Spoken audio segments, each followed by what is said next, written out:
On January 23, 2026, in Texas, ranchers worked 20-hour days just to keep cattle alive as Winter Storm Fern freezes a path from Mexico to Canada. The headlines blame power outages and road ice, but the real disaster is what is quietly happening inside every herd.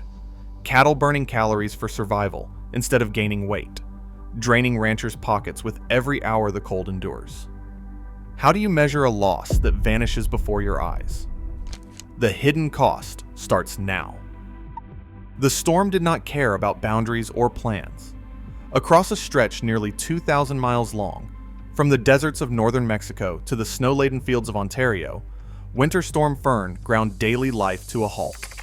In Texas, the Hayes family ranch became a front line in a battle against cold that never seemed to lift. For days, the work never stopped. 20 hours at a time, sometimes more. Each trip outside meant bracing against sleet, boots slick with ice, fingers numb as hay was rolled out for cattle that huddled in the wind. On a normal day, you can do other projects, but in a storm like this, you're solely focused on feeding and watering, said Hayes, his voice tired but steady. The numbers told their own story. 62 lives lost across 34 states by the time the storm finally loosened its grip, most of them children in Texas. 3 brothers drowned after falling through the ice of a private pond in Fannin County. 2 teenagers died in a sledding accident in Frisco. In Austin, hypothermia claimed more. Power lines snapped under the weight of ice, leaving over 1 million homes and farms in the dark. In the fields, ranchers broke ice on water troughs and hauled feed through drifts that hid the familiar landscape. Survival meant constant motion, with no guarantee that the next day would be any easier. The cost, for most, could not be measured in dollars or headlines. It was written in exhaustion, in the relentless cold, and in the quiet loss that settled over every empty pasture. Texas holds more cattle than any other state, 12.2 million head, each one a living engine of calories and heat. When temperatures plunge below 20 degrees Fahrenheit, a cow's body needs 1% more energy for every 10 degrees the mercury drops. That is just to stay alive, not to gain an ounce. If a hair coat gets soaked by sleet or freezing rain, the energy demand doubles. Every calorie that might have gone into muscle or milk is burned for warmth. On ranches from Lubbock to Lufkin, hay disappears faster than ever. During Fern, ranchers rolled out 2 or more round bales per cow just to keep cattle on their feet. That is not a choice. It is survival. Hay, range cubes, liquid feed, whatever could be found, were fed at breakneck pace. Feed costs spike, but there is no alternative. David Anderson, an agricultural economist at Texas A&M, puts it plainly. What we typically see following a storm like this is weights come down. The shrink is invisible at first. Cattle look the same, but scale tickets at the sale barn tell the truth. 100 pounds lost per head can mean $150 vanished per animal. Multiply that by a herd, then by the state. Feedlots saw cattle crowding the bunks, eating more, but that sudden intake risks acidosis, a digestive crisis that can kill. Younger calves and thin animals face the highest risk, especially when the storm drags on for days. Every extra bale, every pound lost, is money slipping away. An economic drain that does not make headlines, but hits ranchers hardest where it counts. And that is real money. Calving season in Texas always brings sleepless nights, but during winter storm, Fern, every new birth meant a race against the clock. Veterinarian Mark Hilton put it bluntly, you have to get them inside. Those calves are born wet and would be frozen instantly. Ranch hands worked in shifts, scanning pastures for signs of labor, their breath clouding the air as they hurried newborns from icy ground to whatever shelter they could find. The timing could not have been worse. Thousands of cows, heavy with calf, just as the cold hit its deepest. Survival came down to seconds. A wet calf dropped into sleet, and wind could lose body heat so fast its heart would stop before sunrise. The first hour is critical. Calves need warm, dry bedding and colostrum, nature's first milk, within minutes to stand a chance. That meant hauling straw, blankets, and makeshift heaters into barns that were never meant for full herds. Some ranchers turned garages and kitchens into emergency nurseries, desperate to keep the next generation alive. The cost of each save added up quickly. Colostrum supplements ran $50 a dose, and veterinarian calls for hypothermic calves stretched thin budgets further. For every calf lost, the financial blow was immediate and personal. But the real toll was measured in exhaustion and anxiety, as families watched the thermometer drop and wondered how many more nights they could keep up this fight.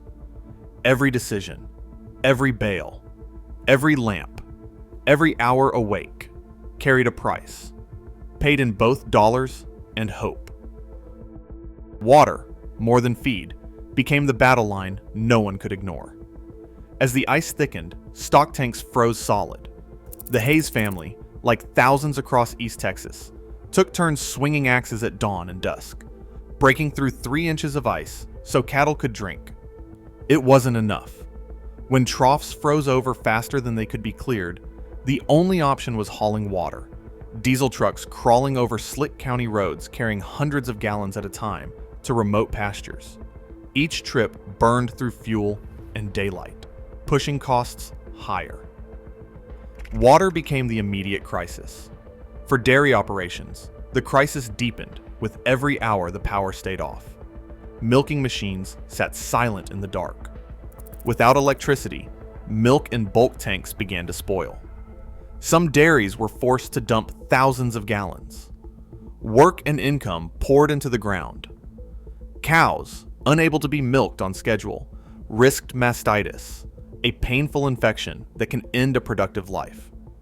Each lost day meant not just wasted milk, but permanent drops in output and mounting veterinary bills. Power shortages turned hours into permanent losses. Generators, for those who had them, ran non-stop, but diesel deliveries lagged behind blocked roads. The cost of keeping a herd alive ballooned beyond feed. Every hour spent hauling water or running a generator added to a hidden ledger. These are expenses that do not show up in headlines, but for families like the Hayes and dairy operators across the region, the storm's real price is measured in the relentless grind to keep animals watered, milked, and alive. The hidden cost is personal, and it is lasting. Federal warnings arrived before dawn on January 24th, when the Department of Energy issued an emergency order for Texas. The order gave ERCOT permission to start backup generators, citing an elevated risk of blackouts that the North American Electric Reliability Corporation had flagged for the 2025 to 2026 winter. By January 25th, a second order allowed ERCOT to exceed environmental limits, just to keep the lights on. Governor Abbott insisted the grid performed flawlessly, but more than 500,000 homes and farms remained powerless days later, many in rural counties where livestock and dairies depend on steady electricity. The last time Texas faced a storm like this, in 2021, agricultural losses topped $600 million. $228 million of that was from livestock alone. Each policy decision, each delay in restoration, added another line to a growing ledger that ranchers would be paying off long after the ice melted. On the Hayes Ranch, the hidden ledger grew with every passing hour. Emergency hay, diesel for water hauling, vet calls, and lost market weight. Each line item a direct hit to cash flow. Across Texas, these costs repeat. 2 extra bales per cow, days of fuel burned to keep water flowing, newborn calves lost despite every effort. For a mid-sized operation, The tally can top $100,000 in a single week, echoing the modeled losses seen after Winter Storm Uri. But the storm's damage does not end when the ice melts. Jeff Hyde of AgriLife Extension warns, residual costs from the disaster could plague many producers for years to come. Federal relief exists, but only for those who move fast. Ranchers have just 72 hours to report livestock losses to the USDA Farm Service Agency. Programs like the Livestock Indemnity Program and Emergency Assistance for Livestock offer help, along with emergency loans and crop insurance. For many, survival now depends on paperwork as much as grit. Each form a lifeline in a season where every dollar and every animal counts. Today, the hidden costs of storms like Fern threaten the future of American agriculture, not just its present. As extreme weather grows more frequent, every uncounted loss on the ranch becomes tomorrow's higher price at the store. The storm ends. The economic aftershock is just beginning.